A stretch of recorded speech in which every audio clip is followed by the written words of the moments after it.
L'albero di Natale è arrivato oggi ad Agrigento, ubicato in piazza Stazione. Il sindaco annuncia che anche la città sarà addobbata dalle luminarie. Riprendono le proiezioni del videomapping modificato senza le svastiche naziste. Ricordato ieri a Raffadali l'onorevole Giacomo Di Benedetto, intitolata anche una strada, un convegno al comune con diverse testimonianze in sua memoria. Diverse le operazioni dei carabinieri a Cammarata, arrestato uno per abbandono di rifiuti, a Ribera uno per detenzione di sostanze stupefacenti, a Porto Empedocle un'auto bruciata, una donna anziana truffata dal finto carabiniere. Mare Amico denuncia l'inquinamento del fiume Palma per versamento dei rifiuti dovuti alla molitura delle olive. Ricordata la notte del liceo Empedocle Classico, presentato il libro di Luigi Bionde a Grotte, il prossimo 11 dicembre un convegno dedicato a Sciascia, Bufalino e Consolo, anche una mostra fotografica. Lunedì iniziativa dell'ASPI di Agrigento per la giornata mondiale contro l'AIDS. Esordio con la capolista domani del nuovo allenatore Favarini, il Castrum Favara se la vedrà con la seconda classificata, la Scafatese.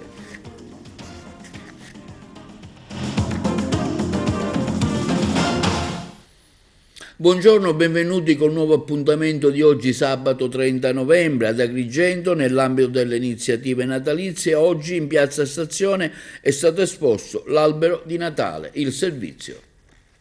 Arriva il Natale anche in città. Stamani nell'ambito delle iniziative natalizie in piazza Stazione è stato esposto un albero di Natale, un maestoso Abies Nord Magnana alto 10 metri. Dopo le festività l'abete sarà piantato nella Villa del Sole insieme agli altri alberi. Da ieri sera, sempre in piazza Stazione, sono state avviate le proiezioni del videomapping che rievoca i 2600 anni di storia delle città. L'artista autore ha apportato alcune modifiche al progetto, ricordiamo le svastiche presenti, su richiesta dell'amministrazione comunale per rendere lo spettacolo più coinvolgente e rappresentativo.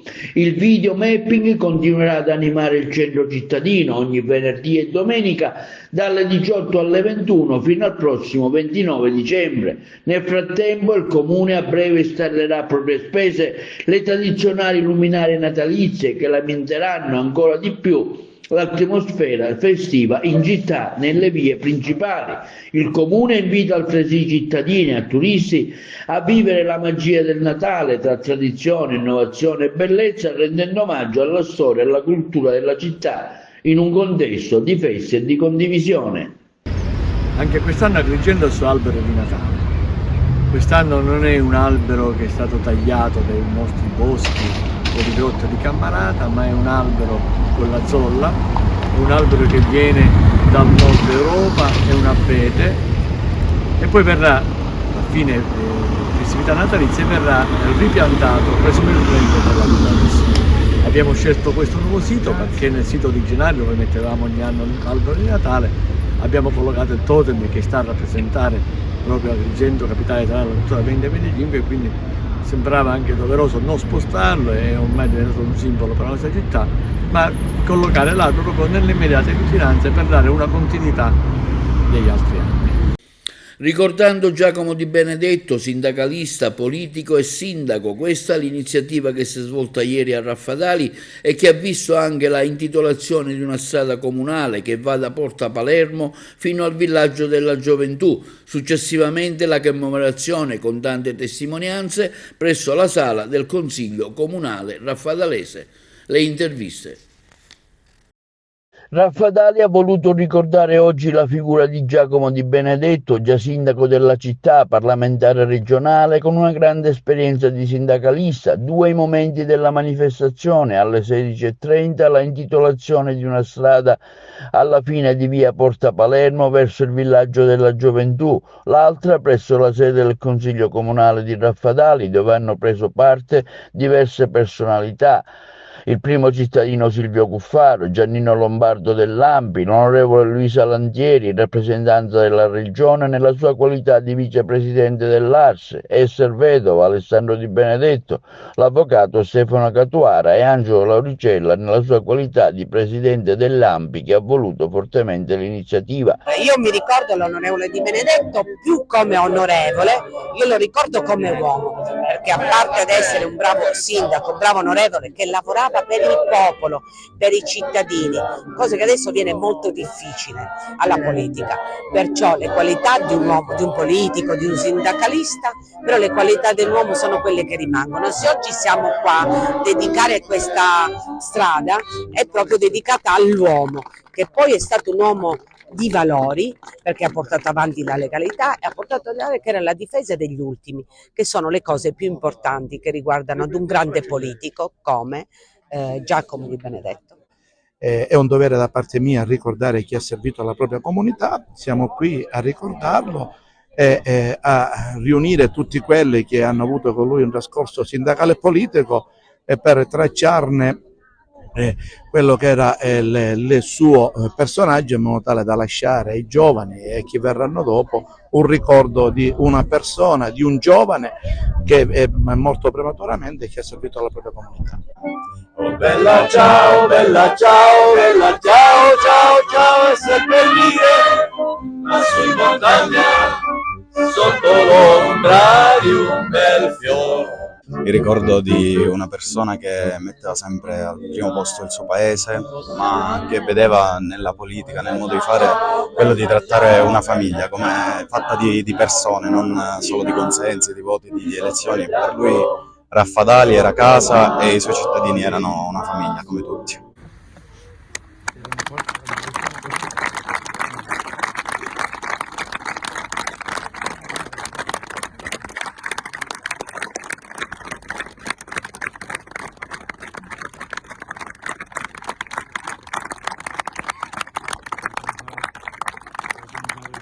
Sì, politicamente abbiamo lavorato tantissimo assieme, c'è una vecchia conoscenza con lui, con la sua famiglia, con suo zio Totò, il Benedetto, quindi c'era un afflato che è andato avanti per tanti anni.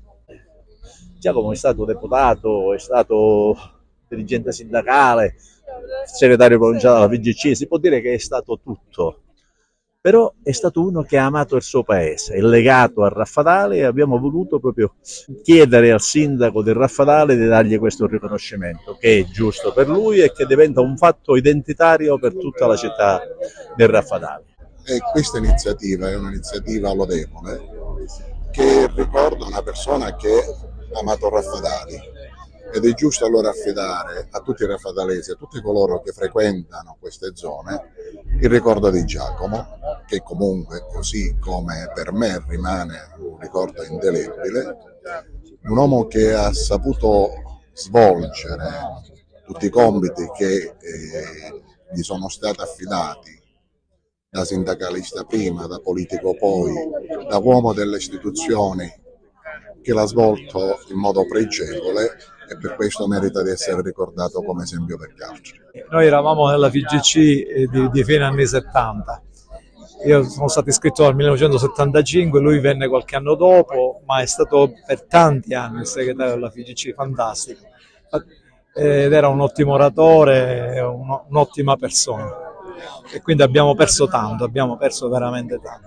E una cosa voglio dire, che il viale che gli è stato dedicato è emblematico, perché si riconduce al villaggio della gioventù.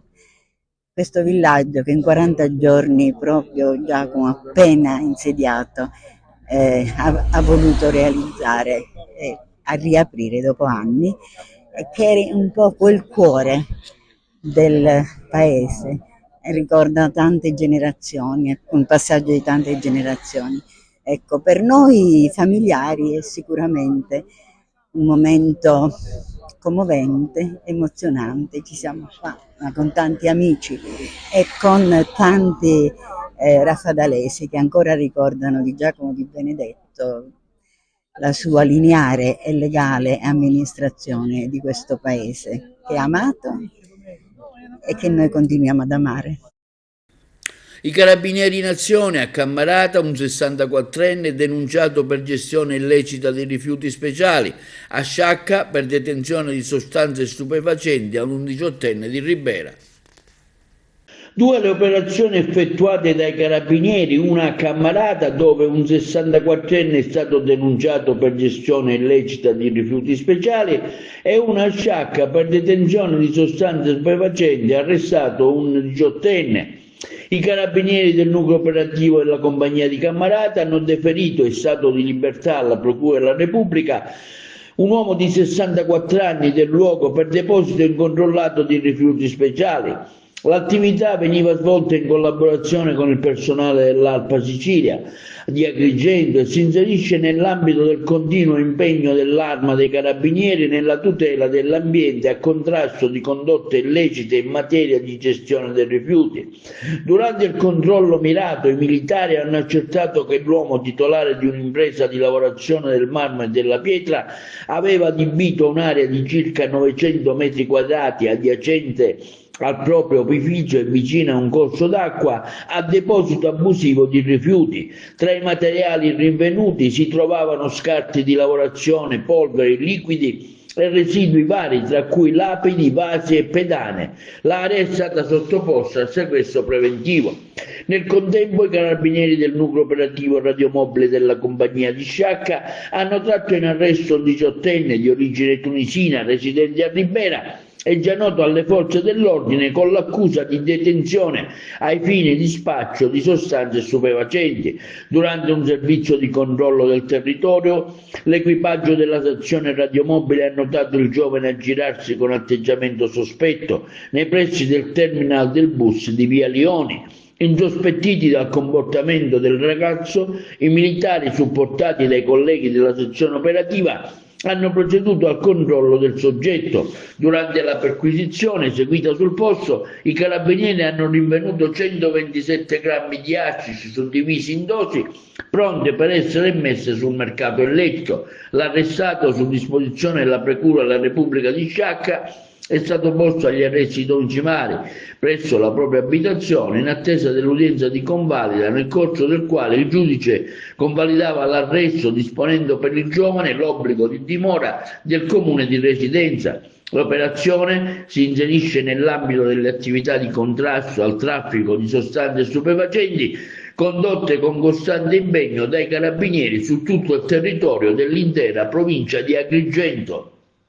Un incendio doloso la scorsa notte ha danneggiato una BMW di proprietà di un 65enne di Porto Empedocle. Accanto all'auto è stata rinvenuta una bottiglia con del liquido infiammabile. Il rogo è avvenuto in via Sturzo. Lanciato l'allarme, sul posto sono intervenuti i vigili del fuoco che hanno domato le fiamme, presenti anche i poliziotti del commissariato frontiere e i carabinieri che hanno avviato le indagini per ricostruire quanto accaduto. Ennesima truffa in provincia di Agrigento è quella del finto carabiniere. Questa volta a cadere nella rete dei balordi è stata una pensionata di Porto Empedocle. La donna è stata raggiunta telefonicamente da un sedicente maresciallo dell'Arma che le ha raccontato dei problemi del figlio, coinvolto anche un presunto incidente stradale, poi la richiesta di soldi per tirarlo fuori dai guai. Sono stati chiesti 18.000 euro. L'anziana donna, preoccupata, ha consegnato poco dopo 4.000 euro in contanti a un giovane che si era spacciato per avvocato, presentatosi davanti alla sua porta di casa. Soltanto in un secondo momento la pensionata ha capito di essere stata truffata e così non ha potuto fare altro che denunciare l'accaduto ai carabinieri di Porto Empedocle. Al via le indagini per risalire all'identità dei malviventi. Disastro ambientale nel fiume Palma, questo quanto comunicato da Mariamico, il servizio. Disastro ambientale nel fiume Palma, questo quanto comunicato da Mariamico Agrigento, che afferma come troppo presto avevamo creduto di aver vinto la nostra battaglia contro le acque di vegetazione. Dopo diversi anni, continua Mariamico, fino ad ora non avevamo ricevuto nessuna segnalazione di sverso di acque di vegetazione nei fiumi e nel mare dell'Agrigentino. Le inchieste condotte dal Centro Anticrime e Natura dei Carabinieri di Agrigento e le sanzioni combinate pensavamo avessero fatto desistere questi delinquenti e invece abbiamo trovato il fiume Palma completamente inquinato da questo veleno, come si vede nelle immagini. Abbiamo trovato decine di pesci morti a riva e l'acqua di colore viola. Queste acque di vegetazione, conferma Mariamico, rappresentano l'ultimo residuo della molitura delle olive, sono un vero e proprio veleno e sono 200 volte più inquinanti delle fognature, perché sottraendo ossigeno all'acqua provocano la morte di tutte le forme di vita.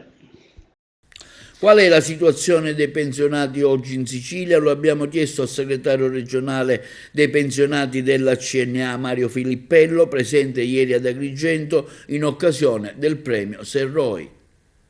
Oggi qui ad Agrigento per il premio Serroi, ma lei è segretario regionale della CNA Pensionati, ecco qual è la situazione attualmente per i pensionati siciliani, se ci fa un quadro, professore?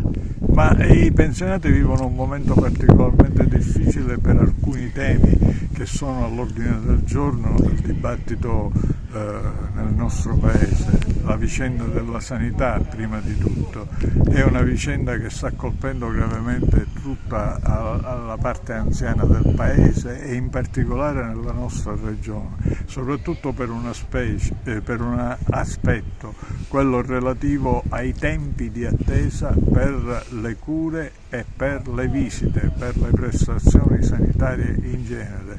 C'è chi può permettersi di fare ricorso alla sanità privata, c'è chi non può farlo e molti anziani rinunziano a curarsi. Questo non è soprattutto giusto, questa è una situazione drammatica per molte famiglie che va affrontata e risolta nei più brevi tempi possibili dal governo nazionale e dal governo regionale.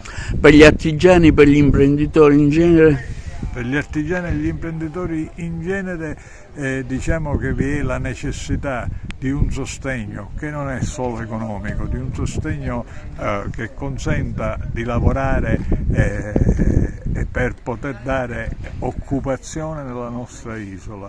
L'artigianato in particolare è stato sempre uno strumento fondamentale per la crescita occupazionale delle giovani generazioni.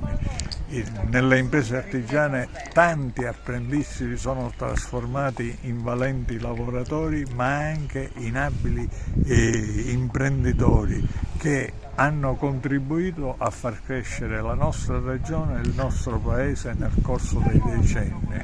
C'è un ricambio generazionale o i giovani purtroppo vanno via? Purtroppo vi è una situazione drammatica da questo punto di vista in Sicilia. Tanti giovani preferiscono andare fuori a lavorare. Vi sono poche opportunità di lavoro e soprattutto vi sono poche opportunità di poter studiare e specializzarsi rispetto ad alcune professioni, rispetto ad alcuni mestieri.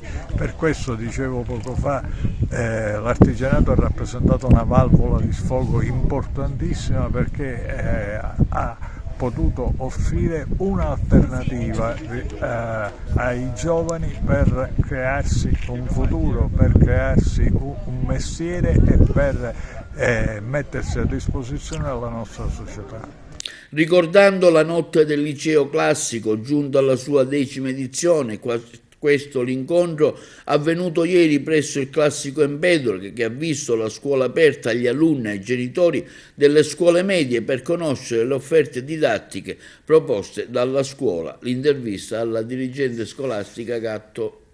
Oggi, ricordando la notte dei licei, un appuntamento importante partecipato per illustrare le attività didattiche dei ragazzi. Sì, oggi stiamo ricordando quella che è stata una bellissima esperienza svolta dai nostri studenti il 19 aprile del 2024, in forma però naturalmente sintetica, con tutti quelli che sono stati i laboratori curricolari ed extracurricolari portati avanti dagli studenti, guidati naturalmente dai loro docenti. tematiche diverse, il mito, la storia dell'arte, ma anche la letteratura, la matematica si sono intrecciate oggi, oltre che ovviamente la musica, la danza, il canto. Questo ha fatto sì che i ragazzi veramente aprissero le porte del nostro liceo ai ragazzi delle scuole medie che sono venuti in visita con i loro genitori e in questo modo hanno potuto toccare con mano le belle esperienze che si svolgono presso la nostra scuola. Con l'occasione sono state aperte anche le aule speciali, quindi l'aula immersiva e l'aula STEM, proprio perché si possa anche coniugare l'antico con il moderno in fondo, cioè la nuova didattica innovativa con quella che è un po' la solida tradizione umanistica del nostro liceo. Una serata partecipata, stiamo vedendo tanti ragazzi anche illustrare attraverso un video le eccellenze che ha avuto il liceo Empedocle. Sì, è una serata veramente splendida, molto partecipata. Abbiamo anche ricordato naturalmente, oltre che Empedocle, che è il filosofo agrigentino a cui è dedicato il nostro liceo dal 1902, ricordiamo che la nostra scuola è nata come ginnasio nel 1862 e poi come liceo nel 1865, ma solo nel 1901 è stata dedicata alla figura di Empedocle. E poi naturalmente abbiamo ricordato anche Luigi Pirandello, che tra l'altro è stato un allievo di questo appunto liceo, abbiamo anche visto la sua pagella, quindi abbiamo ricordato anche questi due personaggi che strettamente coniugano la loro storia con la storia della nostra scuola. Ci prepara in vista delle nuove iscrizioni, insomma. Sì, ci prepara in vista delle nuove iscrizioni che si svolgeranno a breve. Il Ministero ha diramato la circolare per cui dall'8 gennaio al 31 sarà possibile iscriversi. La scuola aprirà nuovamente le porte l'11 gennaio con l'Open Day propriamente detto, che è un sabato proprio per agevolare anche le famiglie che lavorano, e poi naturalmente faremo per tutto il mese di dicembre le classi aperte, sempre il sabato mattina, dove i ragazzi delle scuole medie potranno sedersi tra i banchi di scuola insieme ai loro coetanei e sperimentare quelle discipline che magari possono essere più particolarmente caratterizzanti il nostro corso di studio. Vuoi il greco, vuoi il latino, ma anche la matematica o anche la musica. Presentato il libro di Luigi Biondo, Oltre il mare, che si è svolto presso il Circolo Culturale Empedocleo di Agrigento, l'intervista all'autore. Oggi si presenta questo libro, Il destino oltre il mare. Di cosa parla? Parla di un'esperienza di vita importante che ho vissuto nel 2009 a cavallo fra le sponde della Sicilia e quella della Tunisia.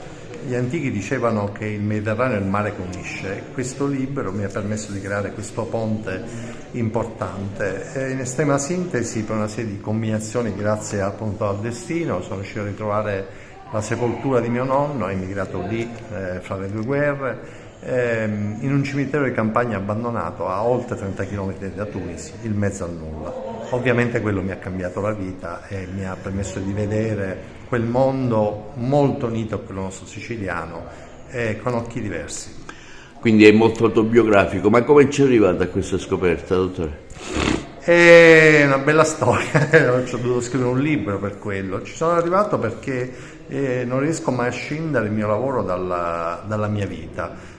Stavo lavorando un affresco in una cappella del Santuario della Madonna, è venuto fuori un bellissimo dipinto che ricordava una pesca miracolosa di corallo. Seguendo questo filo conduttore che univa le sponde della Sicilia alla Tunisia, e per tantissime combinazioni e tantissime amicizie siamo arrivati qui.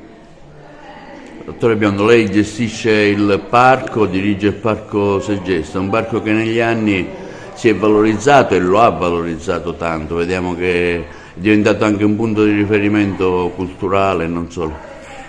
Spero di aver fatto un buon lavoro, sono contento di lavorare in quel luogo che è un luogo veramente magico, sono contento di far parte di una rete che unisce Agrigento a Segesta, al Museo Salinas e anche al Parco di Selinunte. Credo che sia un momento importante per la Sicilia. Agrigento, capitale della cultura, è una spinta, è un sollecito importante per tutti noi per fare di più e meglio, offrire nuovi servizi e aprire nuovi mercati al turismo e alla fruizione. E si terrà il prossimo 11 dicembre a Palazzo Comunale di Grotte il convegno culturale Scrivere e Giudicare, Sciascia, Bufalino e Consolo a Racalmare, prevista anche l'inaugurazione della mostra fotografica. Ce ne parla Gaspare Agnello, organizzatore dell'evento. Siamo con il professor Agnello che ci anticipa una iniziativa culturale che si svolgerà a Grotte l'11 dicembre. Sì, Grotte verso la fine del Novecento ha avuto la fortuna di avere come presidente del premio Racalmare i tre giganti della letteratura italiana, Sciascia, Consolo e Bufalino. Ebbene, il giorno 11 il sindaco di Grotte e il presidente della Proloco hanno organizzato una manifestazione per ricordare questi tre grandi personaggi della letteratura italiana che sono stati a Grotte. E il relatore sarà Gino Pecoraro, che parlerà sul tema Scrivere e Giudicare, Sciascia, Consolo e Bufalino.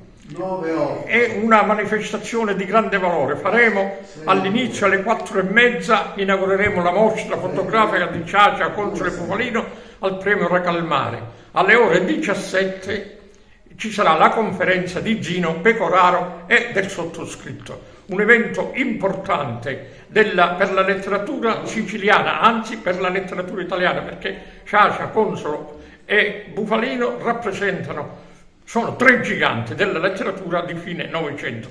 Un evento importante a cui spero parteciperanno tutti gli amici e i cultori della cultura della nostra provincia. A che ora si svolgerà, professore? Alle 4:30, alle 16:30 inaugureremo la mostra, alle ore 17 ci sarà la conferenza. E quindi il rinfresco. Una società che non cura le periferie è malata, è stato questo il titolo di un convegno di sensibilizzazione e denuncia che si è svolto nel salone parrocchiale della chiesa San Paolo e Apostolo a Palermo nel quartiere Borgonuovo, al quale ha partecipato anche il ministro per lo sport e i giovani Andrea Abbodi. La corrispondenza dei colleghi di Palermo. Ministro, le periferie chiedono più attenzione, i giovani chiedono più attenzione. Sì, diciamo che è un tema che si consolida nel tempo. Quello che stiamo cercando di fare, come dico sempre, è accorciare le distanze, stabilire rapporti e offrire opportunità. Io credo che la cosa fondamentale delle istituzioni sia quello che cerchiamo di fare ogni giorno a tutti i livelli, a livello nazionale, regionale, a livello comunale, e incontrare le persone, prendersi delle responsabilità, provare a lanciare delle sfide da vivere e condividere per poter dire abbiamo fatto. È un lavoro che ha bisogno di visione, di pazienza, ma soprattutto di concretezza, perché ormai di parole ne sono state spese tante e adesso c'è bisogno anche invece di dare delle risposte, e credo che la prima risposta sia proprio nello stabilire rapporti anche di carattere umano che la politica deve sapere interpretare, perché la politica non è distanza, la politica deve essere prossimità. Credo che oggi stiamo ponendo un segno. Se conosciamo la vita concreta dei nostri quartieri, dove abita la gente, dove abitano i volti, le persone, dove si custodiscono attese, tragedie, allora è lì che può essere posto il segno di una rigenerazione. Se non si conoscono, se non si sta dentro, e credo che questo sia l'impegno che stiamo mettendo in atto, stare dentro, cogliere il grido della gente e dare voce alla gente. Forse questo potrà contribuire non poco anche alla trasfigurazione dei nostri quartieri periferici o comunque delle periferie esistenziali, e noi siamo qui a renderci conto di che cosa può accadere in una città come a Palermo. Padre Carao ha sottolineato che qua manca tutto. Padre Carao lo sottolinea da molto tempo, credo che possa però anche testimoniare come l'amministrazione, e non solo l'amministrazione, ma il mondo delle istituzioni sia e sia stato sensibile rispetto alle richieste di un quartiere che manifesta e continua a manifestare molte complessità, stiamo intervenendo, come avete visto c'è un lavoro di rigenerazione e riqualificazione dell'ambiente vegetale, è cominciato il diserbo, abbiamo una regolarità maggiore rispetto al recente passato per quanto riguarda l'igiene urbana e la pulizia. L'amministrazione ha finanziato il rifacimento di questa chiesa e i lavori dovrebbero partire tra non molto. Vogliamo lanciare il messaggio che le periferie devono essere rimesse al primo posto, perché abbiamo a che fare con problematiche enormi che riguardano specialmente i bambini e gli anziani. Linea alla regia per la pubblicità. Parliamo ora di AIDS. In occasione della giornata mondiale delle malattie sessualmente trasmittibili e l'AIDS, i consultori familiari aziendali e privati convenzionati lunedì prossimo 2 dicembre dalle 9 alle 13 offriranno un'attività di consulenza speciale sui corretti stili di vita e sui comportamenti idonei alla prevenzione delle patologie sessualmente trasmissibili, oltre che l'informazione sulla vaccinazione HPV. Un presidio informativo sarà allestito nelle ore antimeridiane anche presso la hall del presidio ospedaliero San Giovanni di Dio di Agrigento. Le attività sono organizzate dal direttore del Dipartimento Cure Primarie Ercole Marchica e dal sostituto direttore dell'unità operativa complessa consultori familiari Olga Milano. E sempre in materia di AIDS, i casi sono in aumento, invertire la rotta. Sentiamo Antonio Albanese, direttore delle malattie infettive dell'ospedale Papardo di Messina. Un appello che è sempre importante e fondamentale, quello della prevenzione. Parliamo di AIDS. Qual è però la situazione a Messina? Possiamo fare un quadro, una fotografia di quello che è dello stato delle cose? La fotografia siciliana già non è rosea, perché quest'anno abbiamo registrato il 12% in più di aumento di casi di AIDS e anche nella provincia di Messina sui 3 centri di malattie infettive abbiamo avuto un incremento di casi notevole, soprattutto di casi avanzati di malattia, quindi pazienti che se la portano da molto tempo e che non sono mai stati controllati, non si sono mai avvicinati per farsi controllare. Ecco, rispetto al passato c'è comunque un approccio diverso rispetto a questa infezione, questa malattia? L'approccio è diverso sia dal punto di vista della compliance col paziente sia dal punto di vista delle terapie. Se considera che oggi le terapie che abbiamo a disposizione considerano di fare una vita normale a questi pazienti, che consentono di crearsi una famiglia, consentono di fare figli. Noi al Papardo l'anno scorso abbiamo fatto partorire una coppia HIV e il figlio è nato negativo, sta benissimo, gli ultimi controlli li ha fatti di recente e continua a essere negativo, quindi sicuramente l'approccio è cambiato, la mentalità non è cambiata. Ecco, quindi rispetto al passato c'è un passo avanti, però il fatto che siano aumentati i casi è un campanello d'allarme. Certamente sì, perché c'è una mancanza di controllo e poi c'è la paura, perché chi sa di avere questa malattia o scopre di avere questa malattia poi si impaurisce perché pensa a quello che può essere il giudizio della società. Non c'è un giudizio che deve essere espresso, sono malati come tutti gli altri, come tutti gli altri vengono curati e possono fare una vita normale come tutti gli altri. E sempre in tema di AIDS, prevenzione e test gratuiti a Messina, Rosario Duca, presidente di Arcigay Messina, e Alessandra Calafiore, l'assistente alle politiche sociali. Le interviste realizzate dai colleghi di Messina. Prevenzione non solo a parole, quella concreta, e dunque questa attività che prevede e dà la possibilità a chiunque di potersi sottoporre dei test. Questo è l'impegno che Arcigay mette da anni ormai, da sempre, dalla sua nascita, da quando per noi era uno stigma, purtroppo ancora uno stigma per molti, a prescindere dall'orientamento sessuale, e questa è una delle battaglie che va fatta in questa occasione, quella di cercare di abbattere anche lo stigma per chi ha contratto l'infezione. È importante non fare solo parole, non dire soltanto bisogna prevenire, bisogna fare, ma bisogna anche scendere in piazza, incontrare le persone e dire testatevi perché soltanto così possiamo forse raggiungere quell'obiettivo del 2030 di HIV 0.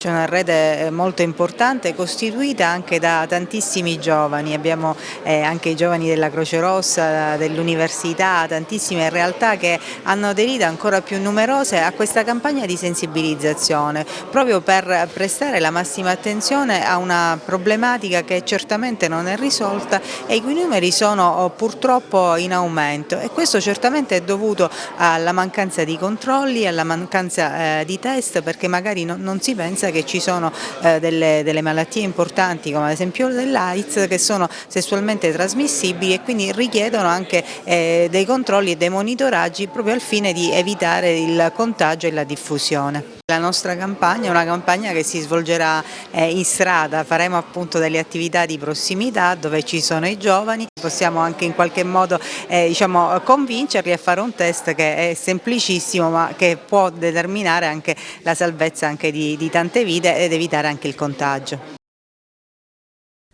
Passiamo dallo sport. In casa Agragas si stanno pianificando gli ultimi dettagli per l'entrata in società di nuovi soci per rafforzare la stessa. Si aspetta anche l'esordio del nuovo allenatore Favarin che incontrerà domani la capolista. Ce ne parla meglio il collega Carmelo Lentini. In casa Agragas si stanno pianificando gli ultimi dettagli per l'entrata in società di nuovi soci che rafforzeranno la base biancazzurra. Ricordiamo che a parte vi manderemo uno speciale con le interviste della conferenza stampa che si è tenuta allo stadio Esseneto con il patrone Giuseppe Deni. Dunque quella appena trascorsa è stata una settimana molto intensa che ha visto per la seconda volta l'esonero del tecnico Lillo Bonfatto e il subentro di Giancarlo Favarin che domenica a Siracusa dovrebbe fare il suo esordio se avrà firmato in tempo il proprio benestare. Ma lo sapremo e lo saprete anche voi in occasione di questa presentazione della conferenza stampa di questa mattina. Una differenza, dobbiamo anche ricordare che sarà una sorta di battesimo del fuoco contro l'attuale capolista del campionato, che ricordiamo ha ben 22 punti in più di differenza. L'Agragas però è con una gara in meno che recupererà, ricordiamo, il prossimo 4 dicembre alle ore 14:30 all'Esseneto con il Paternò. Comunque queste sono le gare in programma e per questo 14° turno. Castrum e Favara Scafatese, l'arbitro sarà il signor Amadei di Terni, poi Pompei Città di Sant'Agata, Locri Ragusa, Nissa Regina, Paterno Licata, San Biasi Città di Acireale, San Cataldese Nuova Egea, Vibonese Enna. Infine ricordiamo che l'arbitro della partita sarà il bergamasco Vincenzo Abzariai di Lovere.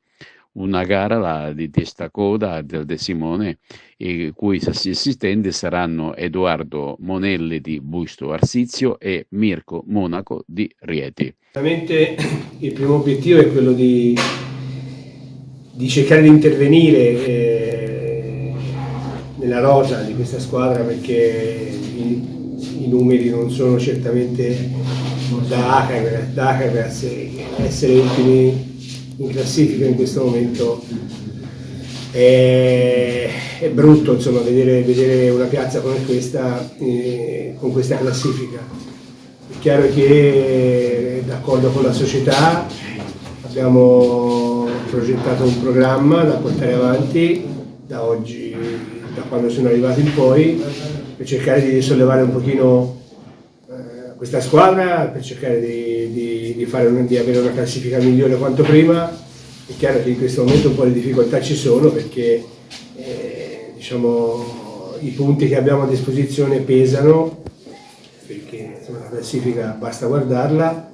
Abbiamo un calendario non semplice, però devo dire che in questi 3 giorni che ho lavorato con questo gruppo ho visto la massima disponibilità, ho visto anche molta applicazione, perché qualcosa inevitabilmente abbiamo cambiato anche sul piano tattico, per cercare di affrontare al meglio questa partita.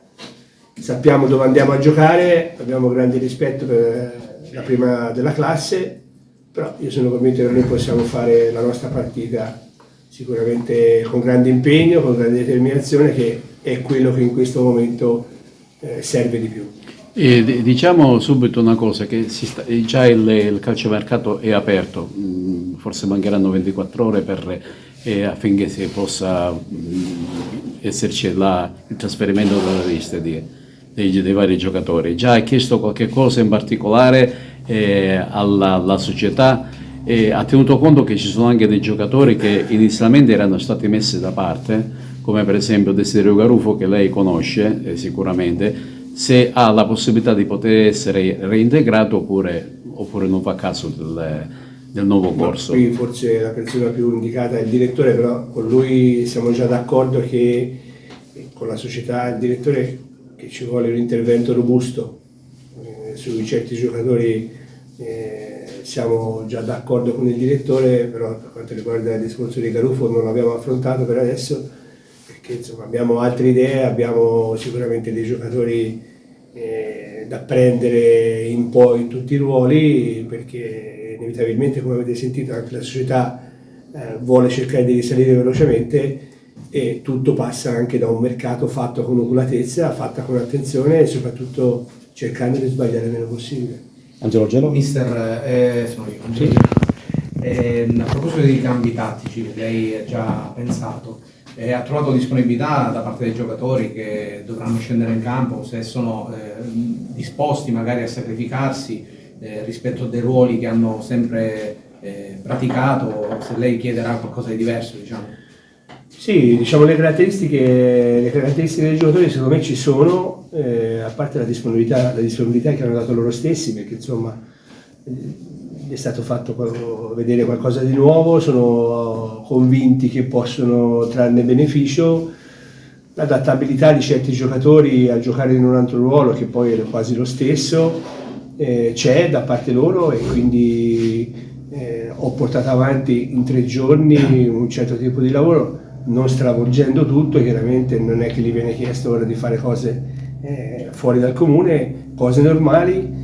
Mi dispiace perché magari abbiamo qualche infortunio che in questo momento ci poteva essere d'aiuto, in questo momento non ce l'abbiamo, dobbiamo cercare di fare con la rosa che abbiamo a disposizione, però ripeto, abbiamo, secondo me, l'atteggiamento giusto della squadra è quello di andare lì e cercare di dare tutto quello che c'era da dare. Poi insomma le partite si risolvono in qualche altra al maniera. tecnico e all'uomo.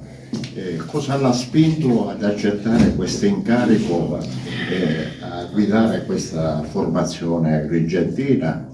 E secondo lei quali interventi mirati lei chiede alla società per ristrutturare questa squadra per raggiungere l'obiettivo della salvezza? Parto dall'ultima domanda. Abbiamo detto prima, sicuramente la società sa che deve intervenire in maniera robusta, diciamo così. Cercheremo di migliorare ogni reparto, tenendo conto anche che ci sono sempre comunque dei buoni giocatori già in rosa, e cercare di dare a questa squadra un'altra identità, con giocatori che sicuramente possono darci una grossa mano per raggiungere l'obiettivo, che è una salvezza. Ancora secondo me c'è tempo per fare una salvezza tranquilla. Non sarà semplice, non sarà una passeggiata, perché insomma i punti da recuperare sono tanti, però la volontà da parte di tutti mi sembra che ci sia, a cominciare dalla società. Il fatto di aver scelto Agrigento, io sono uno abituato a lottare, sono uno abituato a mettersi in discussione, sono uno abituato ad andare in posti che, se non ci sono motivazioni, posso anche non far niente. Quindi mi piace venire in ambienti belli, perché qui non si può dire che non è un ambiente bello, dove ci sono anche un passato importante a certi livelli, dove c'è una piazza esigente, che non può altro che dare stimoli a uno che viene. Chi manca contro il Siracusa? Ha parlato di infortunati e di indisponibili. Mi sembra infortunato, no? Di Enzo, Sofra, Iddi. È rientrato in questi 2 giorni, e vediamo, comunque è a disposizione. Visto che stiamo parlando di questo, ci dà un'anticipazione su come metterà la squadra domani a Siracusa? No.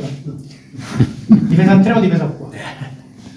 Una domanda, lei poco fa ha detto, io sono Gaetano Cavanà, lei ha detto che ci vuole un intervento robusto sul mercato per la squadra. C'è un settore in particolare dove lei ha detto alla società di agire e soprattutto, tornando ai numeri del mio collega, no? Lei con il suo metodo di gioco ha i giocatori già adatti anche per cominciare dalla partita di domani?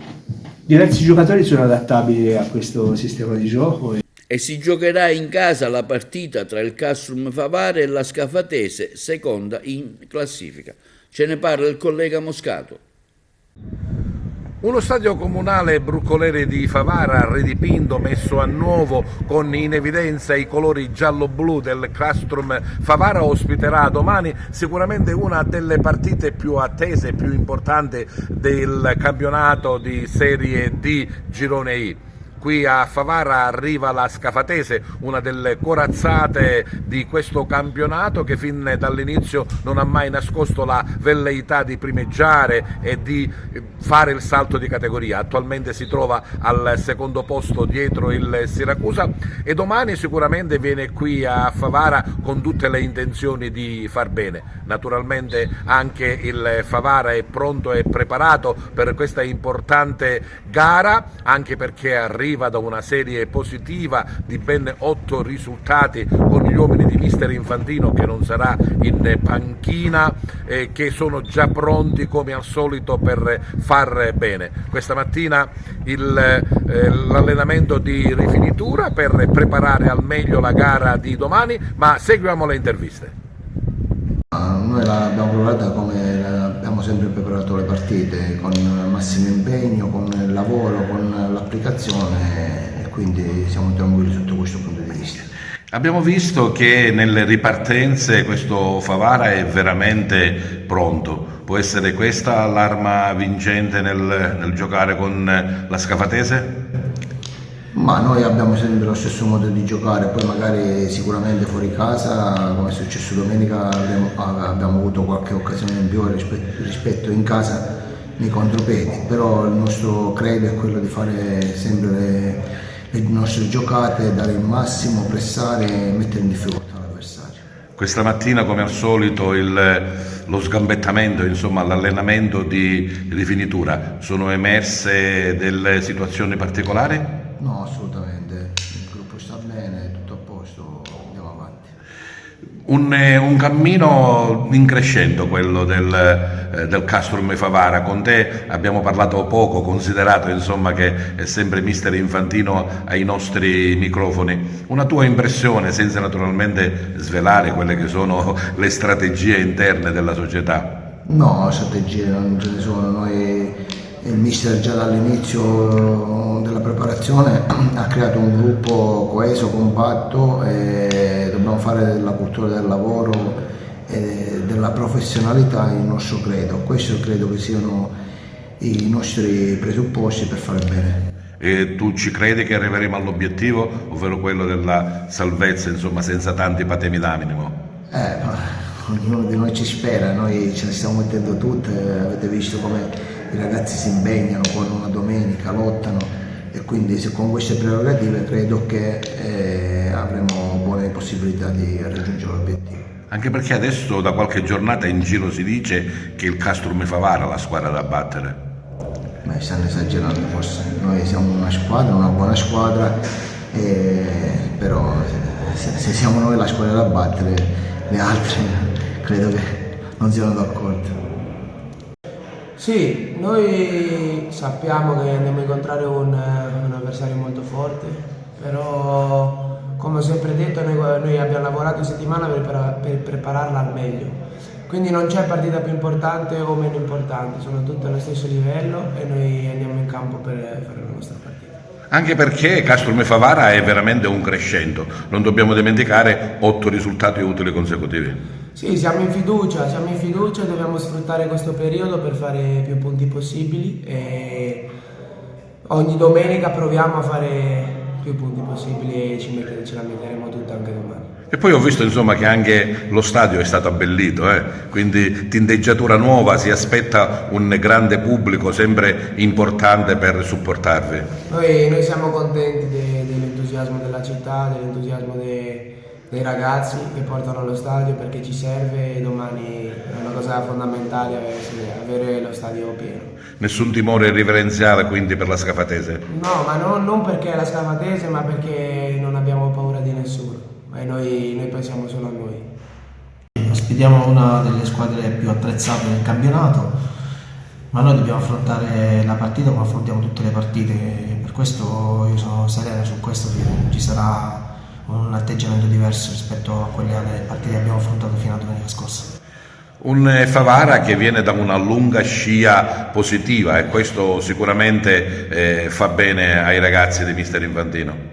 Vabbè, fa morale, fare risultati, prendere punticini che ci aiutano poi a raggiungere l'obiettivo, perché ripeto, ogni punto è importante, perché come ho sempre detto un punto ti può fare retrocedere o farti fare i play-out, ma ti può fare anche salvare, quindi muoviamo la classifica così per me va bene, anzi sono più che soddisfatto. Società viva che attenziona un po' tutto, abbiamo visto anche un po' il restyling dello stadio con i colori nuovi e sfavillanti, organizzazione tecnica anche che per esempio domenica scorsa ha avuto un nuovo innesto, quindi una società sempre viva e pronta e attenta. Certo, dobbiamo sempre aggiornarci anche sia con il discorso delle regole che esistono nel calcio, sia nel prospettare magari di andare a fare delle migliorie nello stadio, perché dobbiamo cercare di migliorare in tutto, non solamente nel gioco, nella squadra, ma è una società che deve guardare un po' tutti i punti di vista per diventare una buona società. Senza svelare naturalmente i segreti che ci sono, comunque le confidenze fuori dallo stadio. Com'è questo ambiente nello spogliatoio e fuori dal rettangolo di gioco della Pro Favara? Sono dei bravissimi ragazzi, come sempre abbiamo scelto prima degli uomini e poi dei giocatori importanti. Sono dei ragazzi giovani, molti forse sconosciuti, per noi sono diventati importanti. E si giocherà la 12ª giornata anche per i campionati di eccellenza e promozione. Un bando è stato pubblicato dalla FIGC LND per i nuovi allenatori con un corso di abilitazione online. Una giornata di calcio giovanile femminile si terrà lunedì prossimo dedicata alla violenza contro le donne, organizzato dalla LND. Ce ne parla meglio il collega Lentini. Si gioca la 12ª giornata di andata nel torneo di eccellenza Girone A. Questo sabato in anticipo l'Unitas Sciacca sarà impegnata allo stadio Favarsa di Terrasini contro il locale Partinico Audace. Proveniente dal pari interno con il Marsala, la compagine del tecnico Galfano può contare sull'ultimo arrivo verdenero, l'attaccante algerino Kamza Kari, classe 1995. In passato con il Mazzara e il Milazzo e nell'eccellenza siciliana, nel tour della quarta serie francese e anche a Losanna, Ginevra e a Lugano, in club di terza divisione svizzera. Diciamo subito che si tratta di un attaccante che ha delle buone credenziali. Giornata campale invece nel campionato di promozione Girone C. In questa 12ª giornata si giocano diverse gare direttamente interessate per la bassa ed alta classifica. Su tutte spicca il derby agrigentino Casteltermine Aragona, con la prima in serie positive da un paio di giornate e che sta cercando di scalare la classifica verso zone, diciamo, più serene. Aragona invece tenterà il colpo gobbo per continuare l'inseguimento delle due battistrada, Camarat e Giarre. Proprio quest'ultima squadra etnea è la più avvantaggiata, dovendo giocare in casa e contro una non certo resistibile Villarosa. La stessa cosa si dica per il Camarat, che è ospite del Belpasso, che si assalta quando affronta le grandi del torneo. Gemini in casa con il riposto, attualmente in penultima posizione. Ed ora un paio di notizie che riguarda la LND. La LND ha pubblicato il bando di ammissione al corso per l'abilitazione ad allenatore licenza D, che si svolgerà proprio nella nostra città ad Agrigento dal 27 gennaio al 24 aprile del 2025. Il corso avrà una durata complessiva di 122 ore, 26 ore in modalità online e 96 in presenza. Gli esami si terranno dal 22 al 24 aprile del 2025. Le lezioni si svolgeranno dal lunedì al venerdì dalle 18 alle 20 e dalle 20:30 alle 22:30 e il sabato dalle ore 8:30 alle ore 10:30 e dalle 11 alle 13, con l'obbligo di frequenza. Le lezioni in modalità online si svolgeranno nell'arco di 2 settimane nel periodo compreso tra la terza e la quinta settimana nelle stesse fasce orarie. Intanto la FIGC settore giovanile scolastico e la LND di Agrigento organizzano per lunedì 2 dicembre 2024 con inizio alle ore 16 presso l'impianto sportivo di calcio a 7 della società Atena a Fontanelle un play day di calcio femminile contro la violenza delle donne. Il coordinatore regionale Stefano Valenti invita tutte le bambine e ragazze dai 7 ai 13 anni, tesserate o non tesserate con società sportive, a partecipare all'evento.